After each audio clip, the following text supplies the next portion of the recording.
Thankfulness transforms our perspective. Transform our perspective.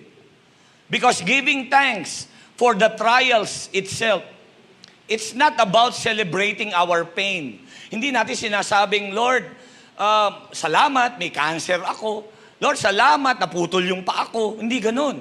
Kaya ka nagpapasalamat, may problema ka, pero alam mo, hindi ka iniiwan ng Panginoon. At nagpapasalamat ka sa Panginoon kahit may mga dumating pa na mga thorn in the flesh, kahit may mga pagsubok at suliranin pa. Pero ang isip mo, ang puso mo, sinasabi mo, Lord, alam ko, may inihahanda ka lang the best para sa akin. Lord, may piniprepare ka lang sa akin.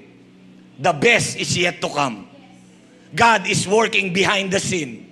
Huwag mo madaliin ang process. Magtiwala ka kasi binabago tayo ng Panginoon araw-araw. Amen? At habang nagpapasalamat tayo, alam niyo po, yung mga takot, yung mga pangamba na yan, nalulusaw yan sa kapangyarihan ng Panginoon.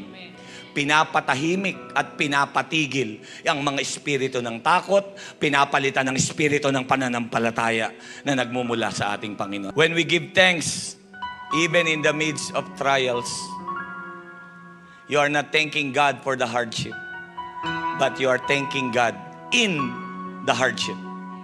Kasama natin ang atin pong Panginoon. At kahit pa hindi maganda ang nakikita mo ngayon, kayang baliktarin ng Panginoon at maging maganda yan. May tinuturo lang po ang Panginoon sa atin. Sa mga trials na yan, pinatatatag tayo ng ating Panginoon.